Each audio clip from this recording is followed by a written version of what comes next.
Welcome to the Do I Have Enough Toolkit. If you're here, it's because you're asking the question, do I have enough? Am I going to run out of money? And am I going to be able to maintain a high quality lifestyle for the rest of my life after I retire?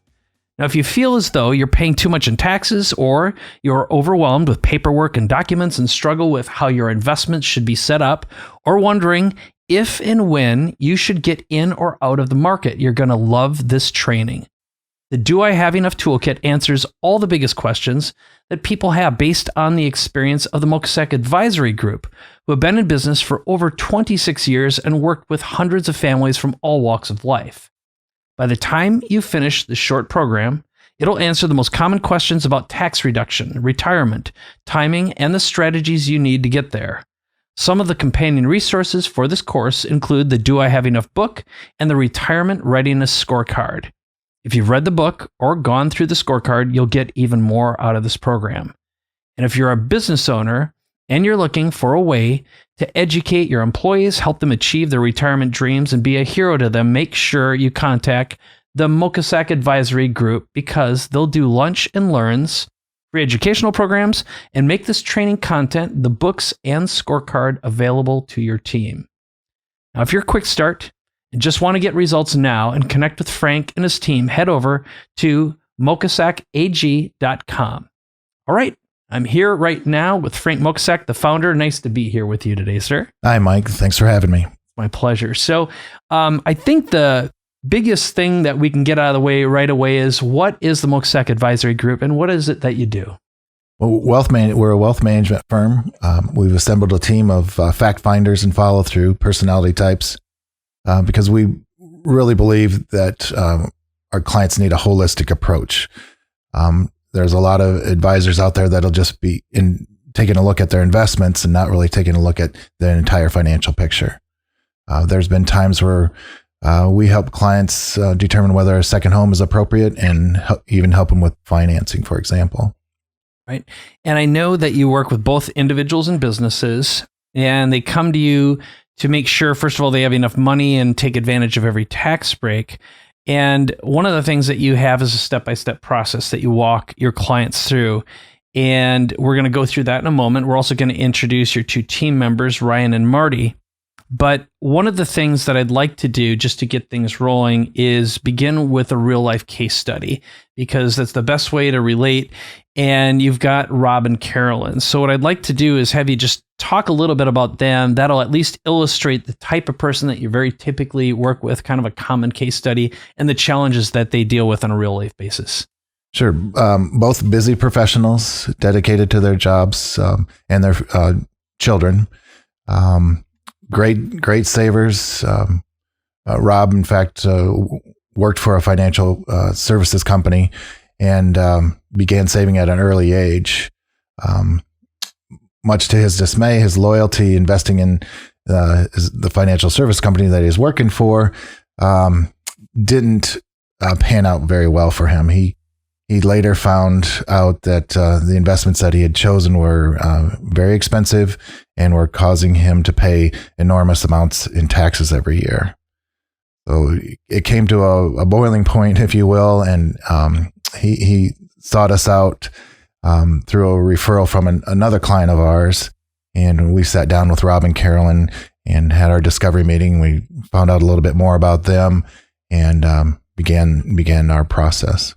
All right. So let's kind of cut to the chase about what you ended up finding out, what ended up happening, and how much money you saved them and how much faster they were able to achieve their goals. Well, like I said, they're good savers. So they were basically financially independent when we met them. But we were able to add value by reducing their taxes. They were the investments that they were in were causing them six figures in taxes almost annually. So we were able to reduce that significantly, lower their investment costs, get them properly allocated based on their time frame and risk tolerance. And I think the win-win here, they're both community-minded, and they were already giving a lot to the community, both with their time and their money. And with the results of the cost savings that we brought to them, they were able to increase their charitable giving, and they were very pleased that they were able to do that without impacting their financial situation. It's great.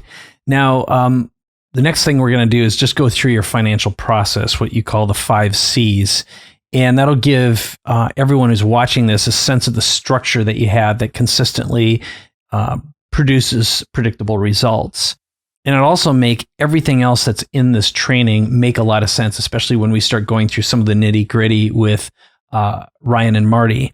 So why don't you just start with the capture phase and exactly what happens? That way everyone here will really understand step by step what goes on when they meet with you. Sure. And during the capture meeting, or we refer to it oftentimes as the discovery meeting, it's an opportunity for us to learn about the client, take a deep dive into their financial lives, understanding what their values are, their goals, family relationships, business relationships. And from there, it's also an opportunity for them to learn a little bit about us and about our firm and how we operate. Okay. And then from there, you move on into the second C, which is clarity, or clarify rather. And I want you to talk about what happens there and what's involved. That's oftentimes clients will just bring in literally sacks of their statements from various investments, their wills, the insurance policies. We'll sift through all that documentation and reconvene with them to present a financial plan and investment analysis to identify any gaps or holes they might have in their plan. Okay. And I know just in talking to you and the team, one of the things that is very, very common is people come in completely overwhelmed. They have no idea where anything is.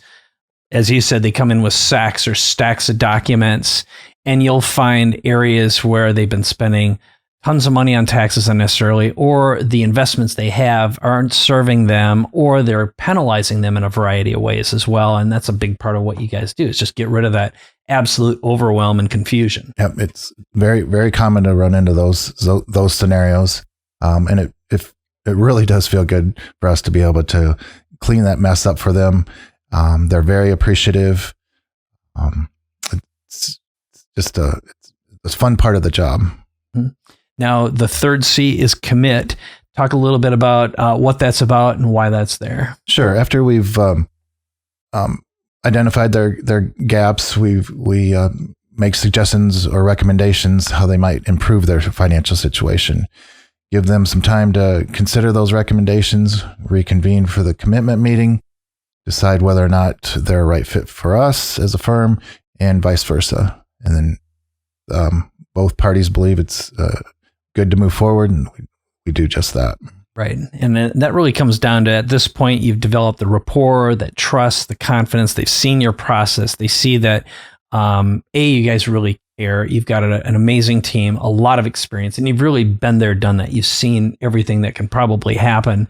And then you've got all the tools and resources to get them to a great destination. And your relationships are long-term relationships. This isn't about a short-term opportunity. Exactly, Mike. We try to set up regular meetings with our clients, typically twice a year, to review progress. Life happens, things come up, and so we have to make adjustments in the plan. If our clients are progressing, we as a business are progressing. We're on the same side of the table. And then, so the fourth C is construct. What's going on there? That's where we kind of act as a certified financial officer for our clients, their own CFO, if you will, personal CFO. We get together with their accountant. If they don't have an accountant, we introduce them to a few accountants that they can interview. Same with their attorney. Make sure that the accountant knows what we're doing, the attorney knows what we're doing, and that way there aren't any mistakes that happen. We often run into situations where the attorney will provide them with a fancy estate document or a fancy revocable trust, but if their assets and property aren't titled correctly, those expensive documents do no good. Right. Okay. So then you have your fifth C, you call it calibrate. What's going on there on an ongoing basis? Sure. That's, again, kind of an extension of working with the accountants and attorneys.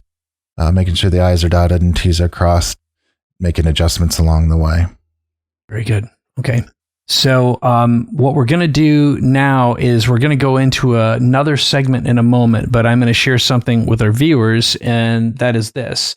If you have any questions or you'd like to just start working with the team, go ahead. You'll see the domain. Just go to mokosakag.com. There's also a phone number displayed below.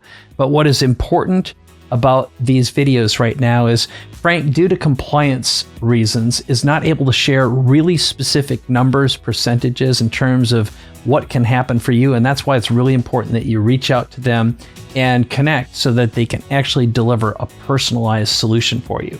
But in the meantime, we've got more information coming up in the process of this course. So thanks for watching. We'll see you in the next segment.